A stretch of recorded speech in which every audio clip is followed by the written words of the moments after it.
Jesus. Vamos chamar a preletora desta manhã, irmã Renata, missionária, pastora, já serva do Deus Altíssimo, né? Melhor coisa.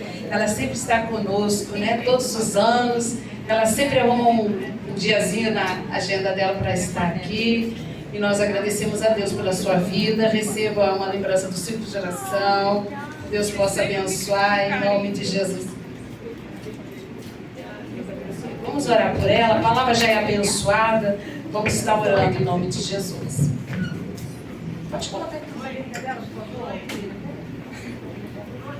Senhor Deus, em nome de Jesus, nós queremos te agradecer pela vida da tua ungida, Renata. Senhor, como ela te serva, Senhor. Veio aqui, Senhor Deus, meu Pai. Senhor, tão graciosamente, Senhor, para trazer a tua palavra. Que o Senhor a use, Senhor Deus, conforme a tua vontade, teu querer, Senhor Deus. Fala através dela, Senhor, não aquilo que queremos ouvir, mas aquilo que tu tens para a tua igreja, Pai. Abençoa o lar dela, a casa dela, seus filhos, Senhor. Pai, em nome de Jesus, Senhor, ela está fazendo uma grande obra e não pode parar. Repreende todos os sambalates e Tobias, Senhor, que se oposicionarem, Senhor, tu lança por terra pelo poder que é no nome de Jesus, e que ela saia abençoada e guardada por ti, em nome de Jesus Cristo. Amém. Glória a Deus. Bendito é o teu nome, Jesus. A paz do Senhor. Amém? Amém.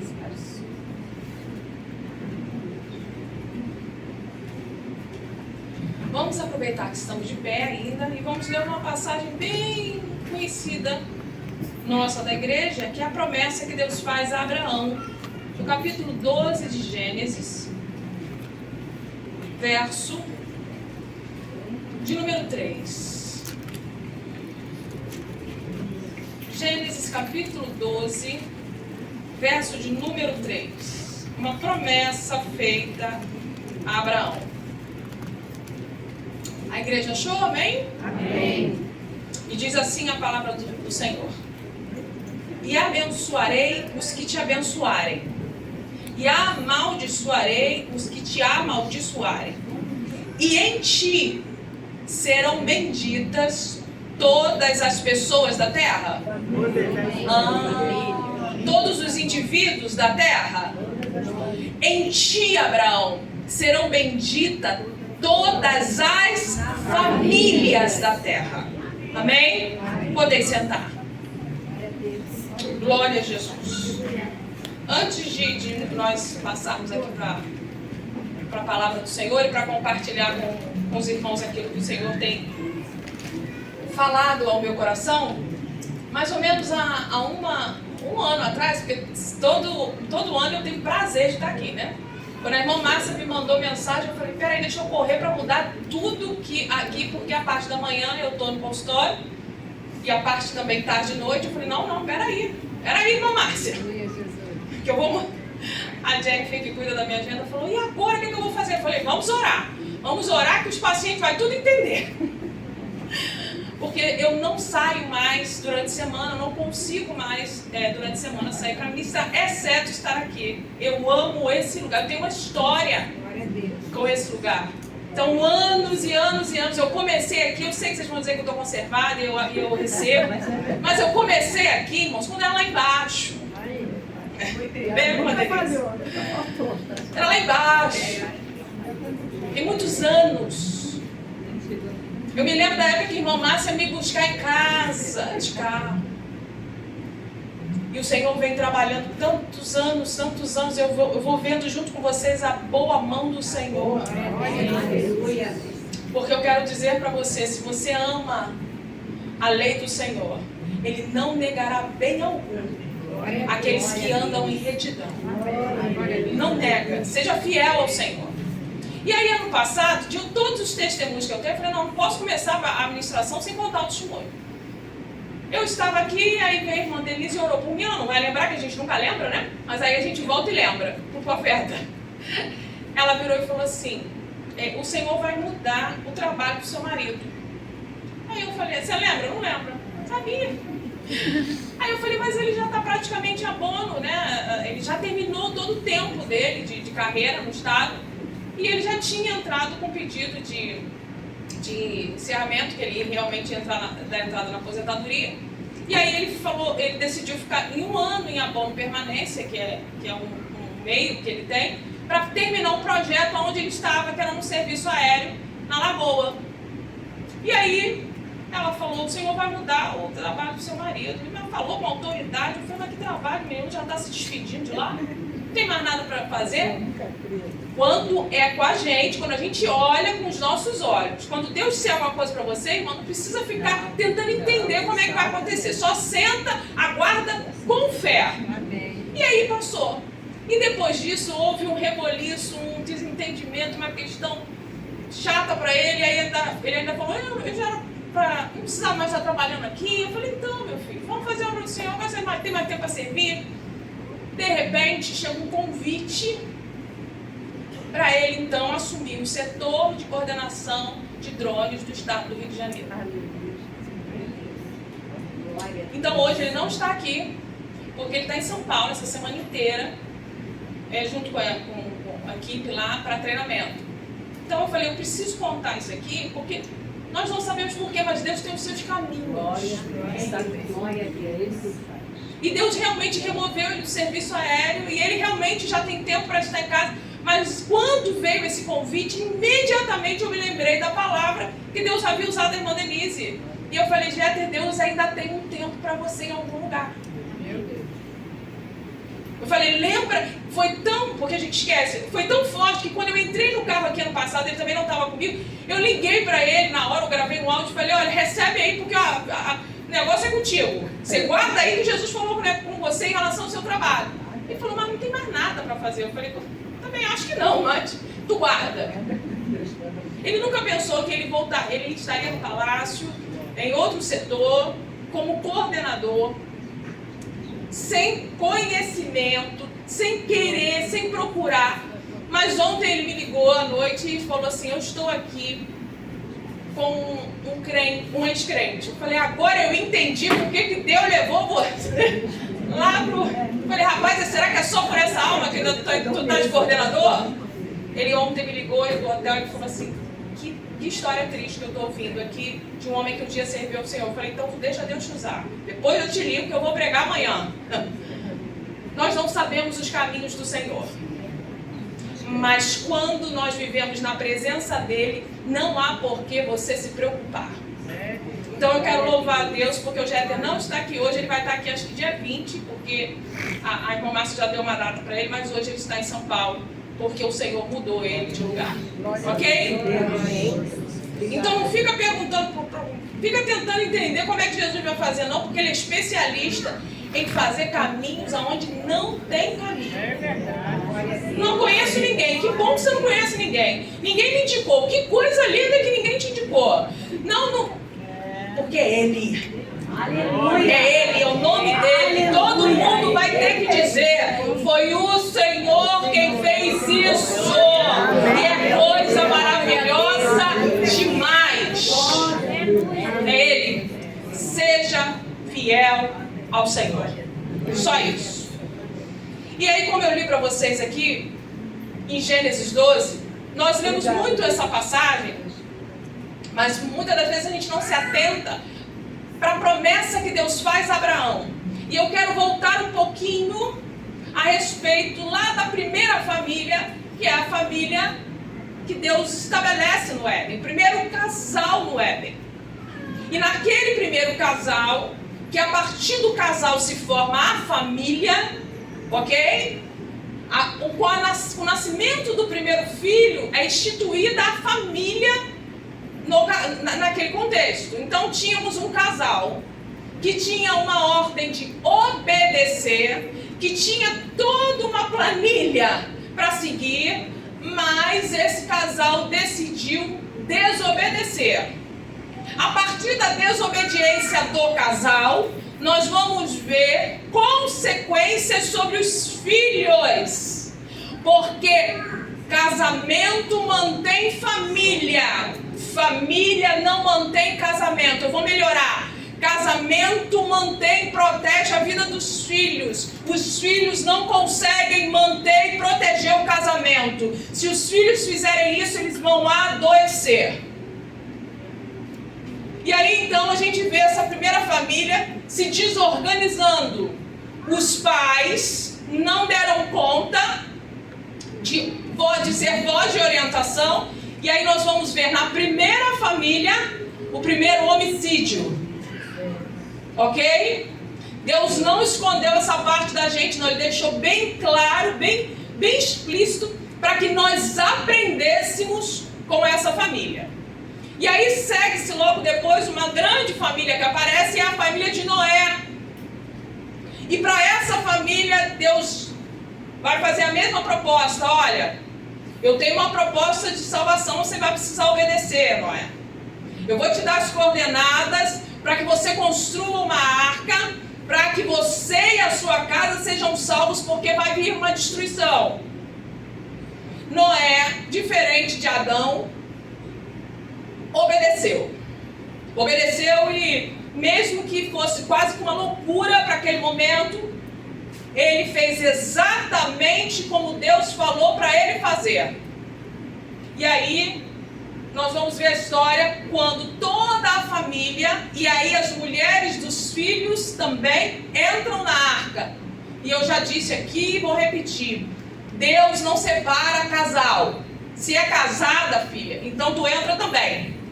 E elas foram salvas porque eram casadas com os filhos de Noé.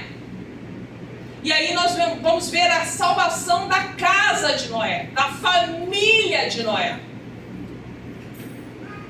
Só que em algum momento, o texto vai dizer que Noé, ele planta uma vinha.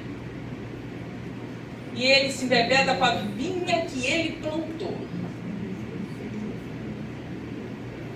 E aí, naquele momento, a gente vai ver o movimento dos filhos. E aí a gente vai ver que Cã não age como os irmãos. Descobre a nudez do pai. Ali a gente tem uma desorganização naquela família. Ali vão ter consequências daquela família. E aí então a gente vai para Abraão. E Deus disse: não, peraí que agora sobre ele vai haver uma promessa. E Deus então chega para ele e vai dizer: de novo, eu tenho uma proposta de obediência para você. Percebam que Deus dá uma ordem de obediência a Adão, a Noé e a Abraão. A grande questão que ele também dá para nós. O problema é se nós vamos obedecer ou não. A grande questão está na nossa obediência. Sim, nós vamos ter que decidir obedecer ou não. E aí então Deus chega para Abraão e diz: olha, sai da tua terra, da tua parentela, da casa de teus pais e vai para um lugar que eu vou te mostrar. O pastor Silas pregou isso na ceia. Não é fácil para ninguém sair, receber a proposta de Deus de uma mudança sem saber qual é o endereço do lugar para onde você vai. Ponto. Você até se muda, mas sabendo para onde você vai se mudar. Você não põe uma mudança num caminhão ou num avião e diz assim: mas você está indo para onde? Não sabe, gente, não sabe para onde está indo. Mas vocês estão, não, a gente Deus mandou, a gente está indo para onde? Não sabe, a gente não sabe para onde a gente está indo. Mas esse homem o tempo inteiro ele confiou que se Deus havia dado uma ordem, Deus iria dar condições para que ele vivesse aquele momento. E aí então, quando ele obedece e Deus vai propondo, ele vai falar assim: far-te-ei uma grande nação, abençoar-te-ei, engrandecerei o teu nome, e tu serás uma bênção. Abençoarei os que te abençoarem, e amaldiçoarei os que te amaldiçoarem. E em ti serão benditas todas as famílias da terra. Você percebe que o compromisso de Deus é com a família. A família é a base de todo indivíduo. Todos nós viemos de uma família. Todos nós aqui temos um pai e uma mãe. Se nós conhecemos, aí é uma outra situação. Se eles nos criaram, também é uma outra situação. Se nos amaram, é outra. Se cumprir uma função paterna e materna é outra, mas eu e você só estamos aqui porque um dia um homem e uma mulher se relacionaram e a partir dessa relação, eu e você nascemos.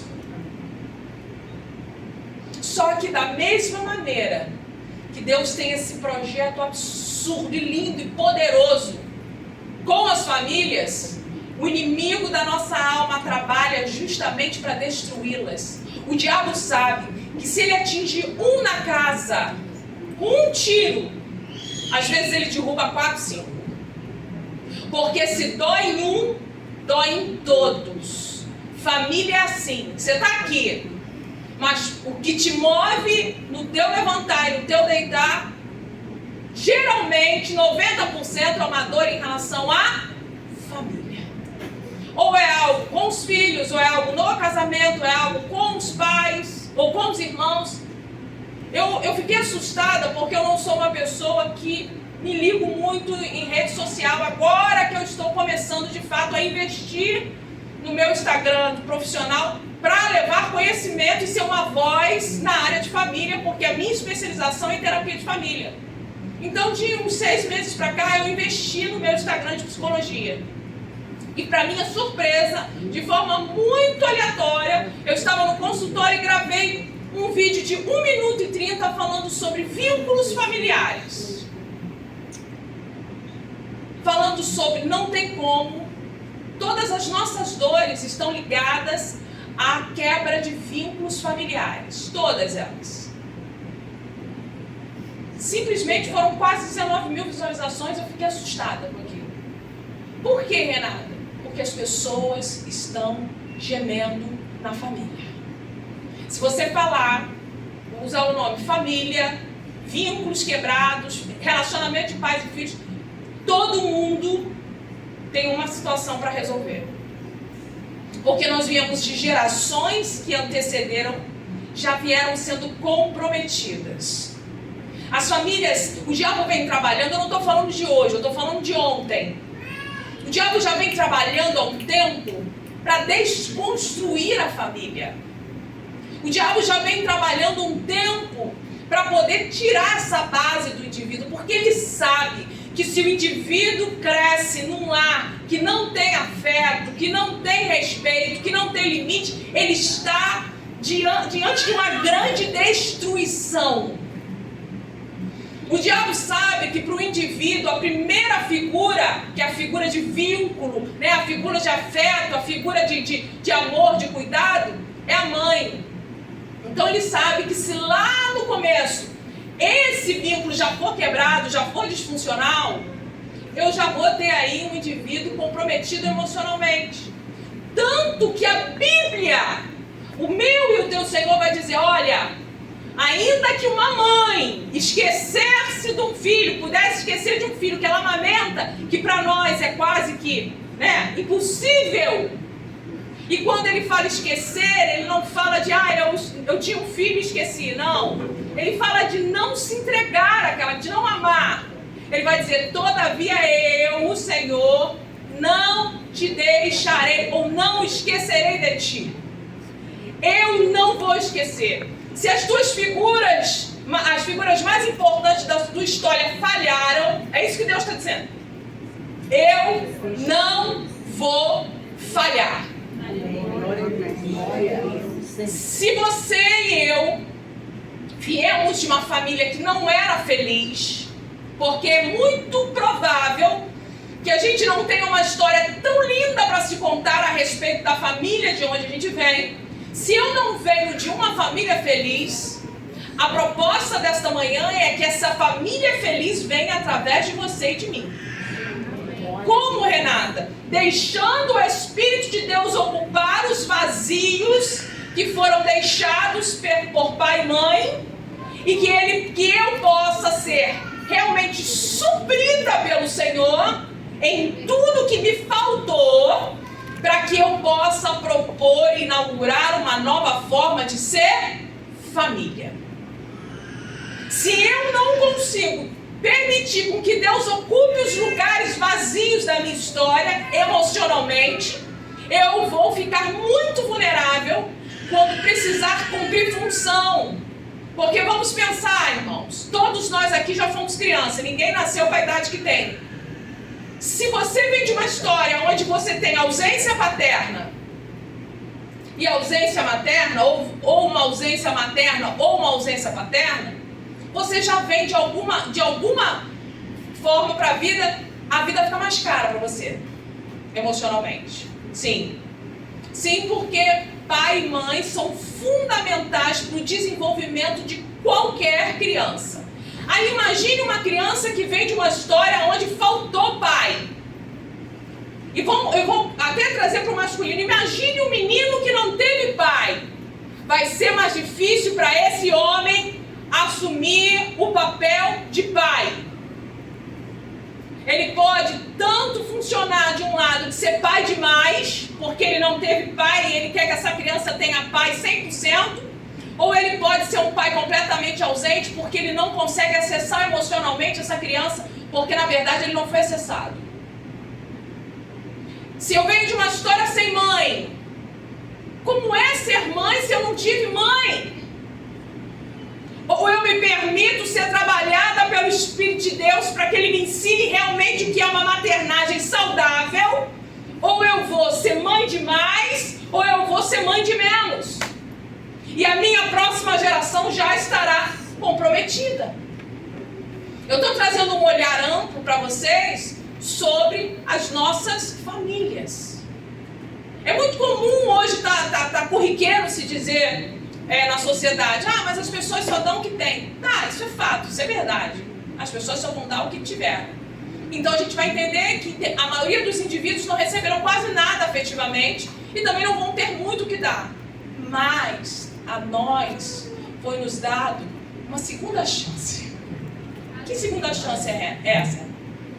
Não só da nossa eternidade em Cristo, não só da nossa salvação, porque nós já estávamos condenados, mas Ele veio para nos propor vida eterna. Aleluia. Mas também Ele nos propõe ser curados. Glória a Deus. E dizer, Espírito Santo, o Senhor pode ocupar o lugar que o meu pai não ocupou na minha vida? Espírito Santo, o Senhor pode ocupar o lugar que minha mãe não ocupou na minha vida? Se tem algo que tem destruído as famílias, é a orfandade. E não pensem que a orfandade é de um indivíduo que nasceu e pai e mãe morreram.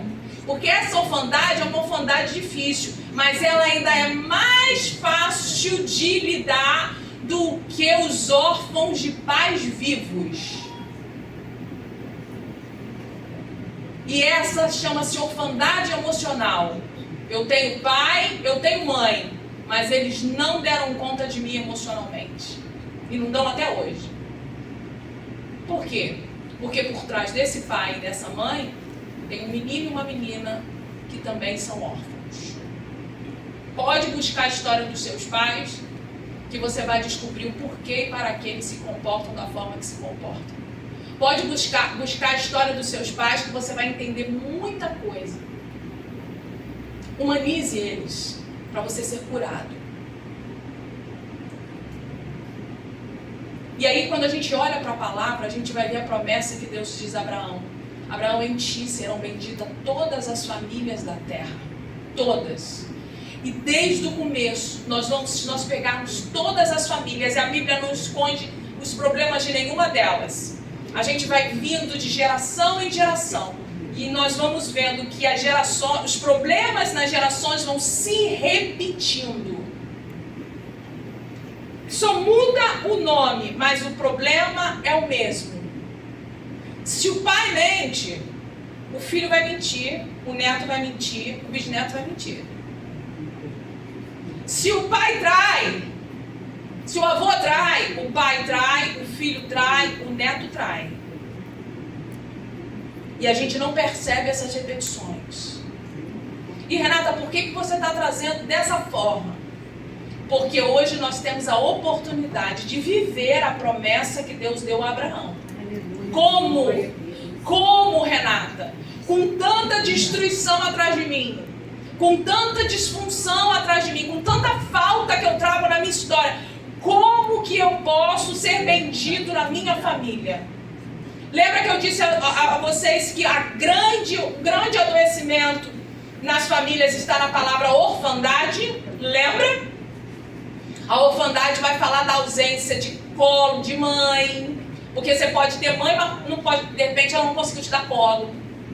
Você tem mãe, mas você não tem abraço, você não tem beijo, você não tem carinho. Você tem pai, mas de repente você não tem direção, você não tem limite. Ele não comunicou segurança, proteção. Eles estão ali, mas não cumpriram as suas funções. E Renata, como é que eu faço para dar conta dessa orfandade que me torna vulnerável na vida? Lembrem, quando Jesus já está se despedindo, e lá em João ele vai começar a se despedir dos discípulos, mas ele vai deixar claro algo que eu acho sensacional. Ele diz assim: não vos deixarei,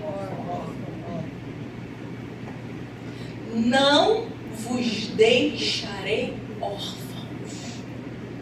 Você já tinha pensado nesse Deus que se preocupa com a tua alma, com os teus sentimentos, com a tua dor, com essa orfandade velada que você traz na tua história, que te torna reativo, que te torna impaciente, que te torna amargo, que te torna resistente? Quantas vezes eu estou ministrando para famílias e eu ouço mães dizendo assim: eu não consigo beijar e abraçar porque eu nunca fui beijada e abraçada. E aí eu me lembro quando Deus nos orienta através do Salmo 2, no último versículo, o salmista vai dizer: beijai o filho para que não se assenhorie dele a ira. E aí nós que temos a oportunidade de amar, de abraçar, de suprir necessidades emocionais, nós simplesmente nos afastamos e damos como desculpa o fato de não termos sido beijados e abraçados. E eu acredito que ali tem uma grande dor, mas Ele nos prometeu: não vos deixarei órfãos. Eu enviarei o Espírito Consolador, que é o único que conhece a dor minha e sua da minha história. É o único que conhece os nossos avessos. É o único que tem o poder de ir até a divisão da alma e do espírito, aonde a ciência não vai conseguir ir. Para dizer uma coisa a você: eu sou suficiente para suprir as demandas e as necessidades que os teus pais deixaram na tua história. Eu sou suficiente para entrar e curar a tua alma. Eu sou suficiente para ocupar os lugares que ficaram vazios na tua história. E faz. E Ele faz. Eu não estou falando de uma história que eu ouvi, eu estou falando de uma história que eu vivi. E Ele faz. E faz como ninguém faz. Quando eu entendi que havia uma promessa para mim de não viver como órfão, foi a coisa mais linda. Eu me abracei ao Espírito Santo. Aleluia. Glória a Deus. Eu até brinco com as meninas lá, com a minha nora, com a Jennifer. Eu falo: gente, eu fico o dia inteiro conversando com o Espírito Santo, a gente conversa o dia inteiro, às 9 dias. Eu falei: mas a gente está conversando porque ele está me dando ideia que ele é meu marketing, ele é meu suporte, porque agora tudo esses nomes diferentes. Eu falei: eu não fiz faculdade de marketing, eu fiz psicologia, mas você tem que aprender marketing agora, né? Eu falei: mas meu marqueteiro, o Espírito Santo, disse para mim assim, assim, assim, assim. Aí teve até uma menina do marketing, ela falou assim: quem foi que te deu essa ideia? Você viu algum vídeo? Eu falei: foi meu amigo do Espírito Santo que ele falou que eu vou fazer assim, assim. Ela falou assim: que marqueteiro que tu tem? Eu falei: ele é o primeiro, né? Ele é o primeiro, ele é aquele que me ensina, é aquele que me conduz, é aquele que quando a minha mãe dizia, não podia me orientar para dizer: não bote essa roupa, não ponha essa calça, não use esse batom, não faça desse jeito, porque ela estava completamente ausente emocionalmente. Eu tinha a voz do Espírito Santo que dizia para mim assim, quando eu ia no espelho: tira, troca, muda, conserta, levanta, fecha, ajeita. Ele vem conduzindo a gente. Ele vem fazendo um caminho novo. Ele vem caminhando conosco, mas eu e você precisamos querer deixar de ser órfãos. Porque o órfão, ele se torna a grande vítima na sociedade. É a tadinha, é o coitado, é o problemático, é aquele que ninguém pode falar, tem que ter jeito para falar, porque não pode, porque briga, porque fica chateado. Ah, meu Deus, e agora como é que a gente vai falar com ela? Porque os órfãos dão trabalho, eles são trabalhosos. Eles querem o tempo inteiro chorar e chamar atenção para ver se alguém vem tirar eles daquela orfandade. Mas eu quero dizer aos senhores nessa manhã, não tem ninguém nessa terra que possa ocupar os lugares que o teu pai e a tua mãe deixaram vazios, a não ser o Espírito Santo de Deus.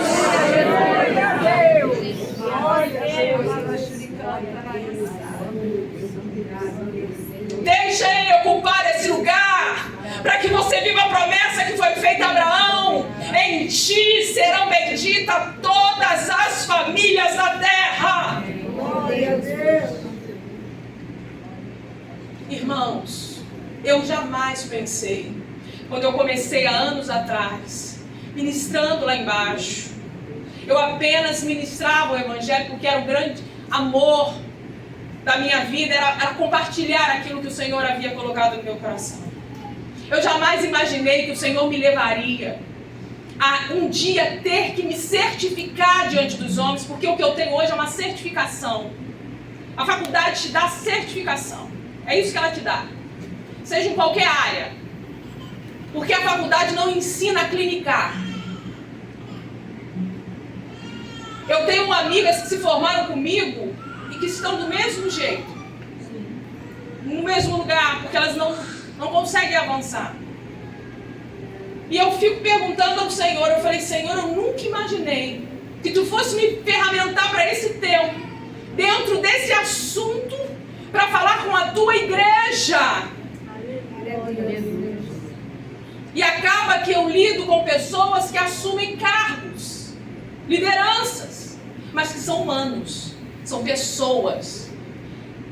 E quando eu ouço todos os relatos, eu vou resumir aqui, de todo o adoecimento, seja a depressão de um filho de um crente, como a tentativa de suicídio de um filho de um crente, como semana passada eu precisei atender, tentativa de suicídio de um filho de crente.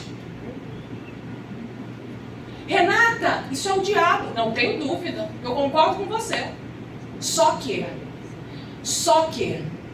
guarde isso para a sua vida. E eu estou falando de orfandade. Os demônios ocupam os lugares que pai e mãe não ocuparam. Os demônios ocupam os lugares na vida de um filho que pai e mãe não ocuparam. Sério, né? Isso é orfandade emocional. Eu me fico vulnerável se eu não tive pai e não tive mãe. Porque a Bíblia diz para mim e para você que os filhos são herança do Senhor, que o fruto do ventre é o nosso galardão. Então nós vamos entender que se Deus nos deu o filho, é para nós cuidarmos desse filho. Mas nem sempre esses pais e essas mães vão dar conta desse lugar porque não receberam dos pais. E se não tratarem a sua orfandade, vão perpetuar a orfandade nas próximas gerações.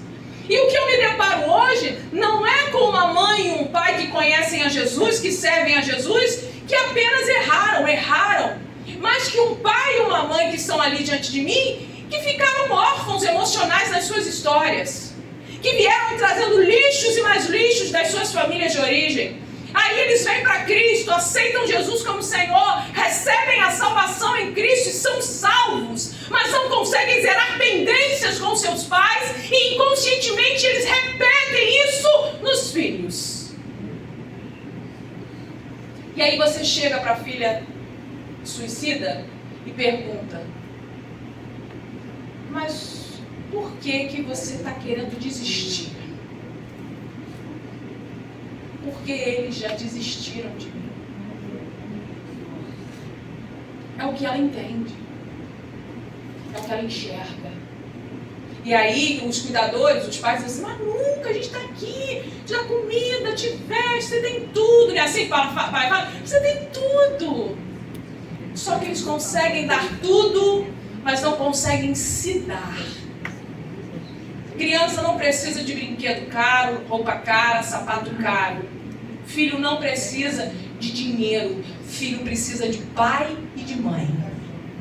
Filho precisa de olho no olho. Filho precisa de toque. Filho precisa de beijo. Filho precisa de eu te amo. Vamos lá para a paternidade de Jesus. De Deus com Jesus. Eu quero usar a palavra para vocês entenderem. Deus, quando envia o seu filho aqui na terra, que ele passa pelo batismo de João, até ali ninguém sabia quem era esse moço. Quando ele sai das águas, uma voz do céu vai poder dizer a todo mundo, vocês sabem quem é esse moço aí? Esse aí é o meu filho. Mas ele não para aí. Ele diz, esse é o meu filho que eu amo. Ele disse para Jesus, eu te amo. E o meu amor vai ser suficiente para que você passe por todo o propósito até chegar na cruz. O meu amor por você. Vocês estão entendendo o que é paternidade? Eu te amo, foi isso que ele disse, você é o meu filho amado, eu tenho prazer na tua vida. Ele, além de ter declarado amor, ele ainda valida Jesus quando ele sai das águas. Isso é a palavra de pai. E aí muitas das vezes a gente não consegue fazer isso. A gente não valida, a gente não ama, a gente não declara que ama. A gente não fala para o filho, mas ele sabe. Coloque isso em palavras. Comece a oficializar, comece a clarear, deixa claro dentro da casa que aquele lugar foi separado para que todos que olhem possam dizer, ali tem uma família bendita.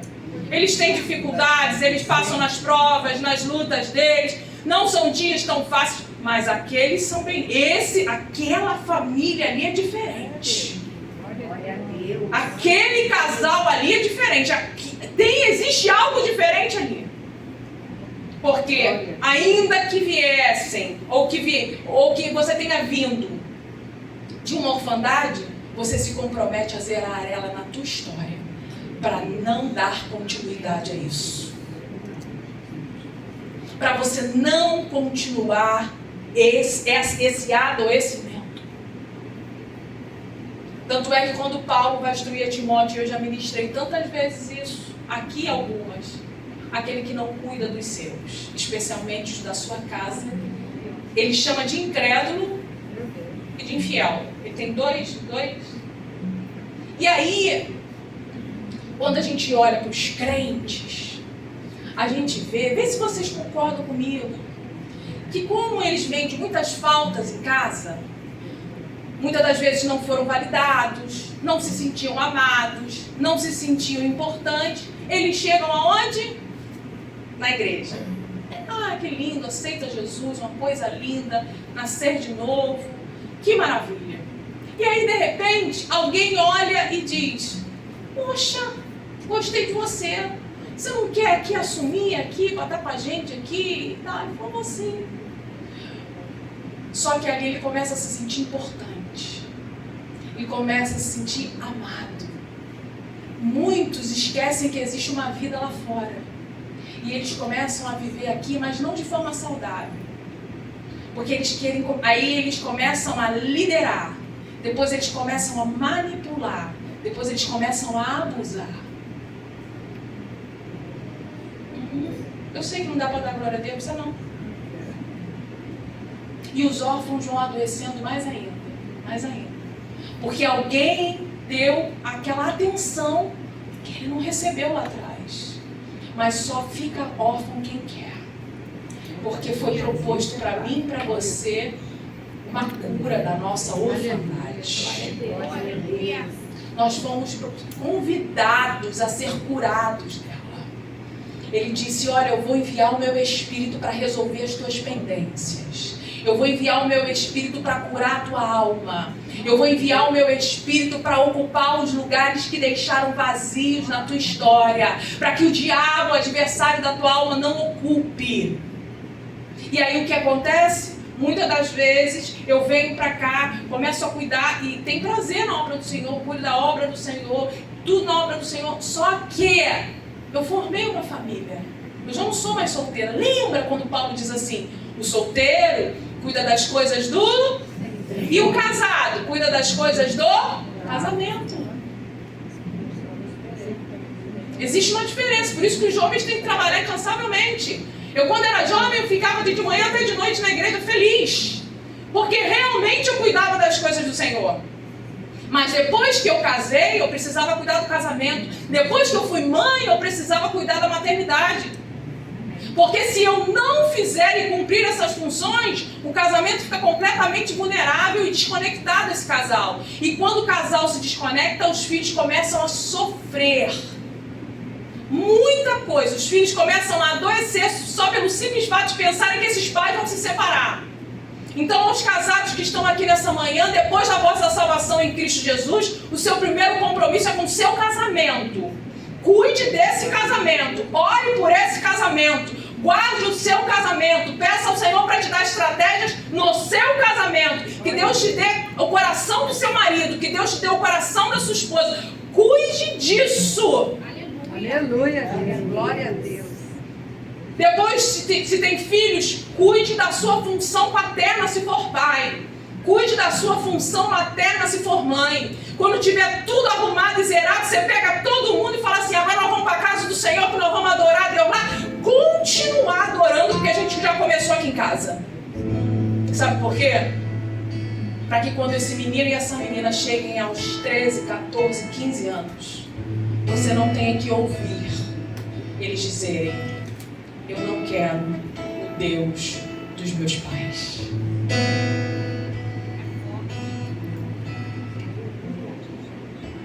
Nós fomos chamados por Deus para dar continuidade. Eu não quero que pare em mim. Eu falei isso domingo numa igreja. Eu não quero. Eu queria muito que daqui a alguns anos, as mais jovens que estão na casa, pudessem conhecer uma moça ou um moço chegando aqui e alguém perguntar, quem é esse rapaz? Ele é neto da irmã Renata. Do irmão Jéter. É neta. E prega, igual a avó pregava. Igual a avó pregava.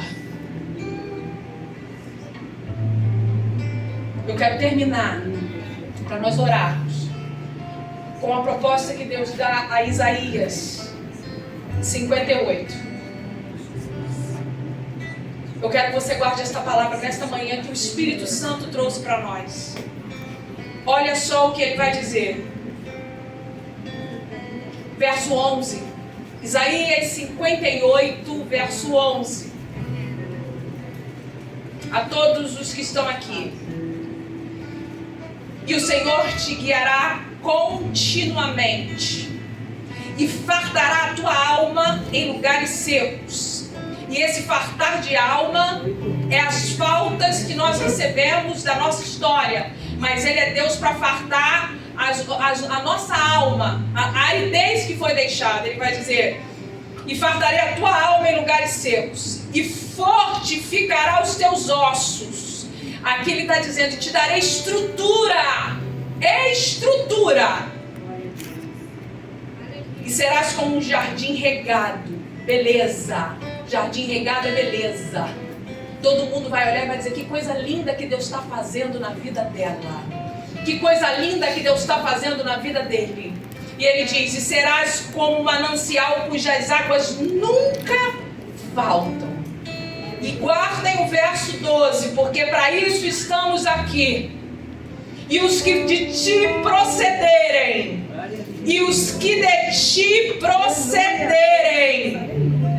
edificarão os lugares antigamente assolados, e levantarás os fundamentos de geração em geração, e chamar-te-ão reparador de brechas e restaurador de veredas.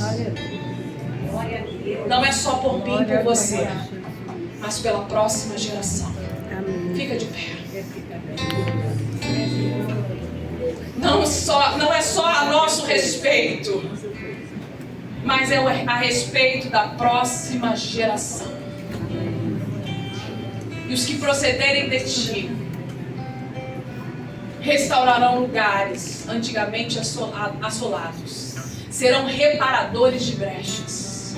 Que o Senhor nos ajude, que o inimigo não encontre a nossa geração, que o inimigo não tenha acesso àqueles que Deus nos deu, que possamos viver, mães, a promessa que Deus dá ao povo em Deuteronômio, diz: bendito o fruto do teu ventre.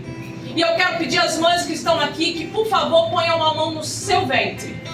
As mães que estão aqui, que os filhos já estão grandes, já casaram, mas são filhos, eu queria que você colocasse a mão no teu ventre nessa hora e pudesse repetir comigo: bendito, o fruto do meu ventre. O Senhor te dará estratégia, mulher. O Senhor te dará caminhos para que esse fruto seja bendito, e todos quantos olharem para os teus filhos vão dizer: olha ali, ó, que coisa linda, aquele moço e aquela moça. Aleluia. Eles continuam mantendo os fundamentos da palavra. Amém. Não serão filhos que trarão vergonha. Não serão filhos que trarão escândalo. Não serão filhos que dirão: eu não quero o Deus dos meus pais. Eu queria que você curvasse a sua cabeça. Em um minuto eu vou passar o microfone. Mas quero orar por nós, para que a promessa que foi feita a Abraão, que não foi bendito seria os homens, os indivíduos. Não. Benditos seriam as famílias. Em ti serão benditas todas as famílias. E que Deus comece hoje uma linda obra lá na sua casa. Através de você. Que sejam os teus braços abraçar. Que seja a tua boca a beijar. Que seja a tua voz a falar. Naquele lugar. Espírito Santo, eis-nos aqui nesta manhã diante da tua palavra, que é viva e eficaz. Senhor, nos conduz, Pai, por esta palavra e nos faz viver, Senhor, o melhor que tu tens separado para nós. E não permita, Senhor Deus, que as nossas histórias com as nossas famílias até aqui nos tornem disfuncionais, nos tornem incrédulos, nos tornem amargos, que comprometa a próxima geração. Nos ajude, Senhor, naquilo que precisa ser ajustado. Nos ajude naquilo que precisa ser consertado. Nos ajude a voltar para casa e arrumar as nossas casas. Arrumar as relações com os nossos filhos. Arrumar as relações com os nossos cônjuges. Nos ajude a voltar para casa, sabendo que Tu és o Deus quem cuida da nossa história. E que se nos faltou alguma coisa, é o Senhor quem vai suprir. Os nossos cônjuges não terão condições de suprir as nossas necessidades emocionais, os nossos filhos não poderão fazer isso, mas o Senhor é suficiente para nos preencher emocionalmente e nos fazer transbordar, para que a nossa geração esteja guardada debaixo da Tua poderosa mão, no nome de Jesus. No nome de Jesus. Você pode aplaudir o Senhor?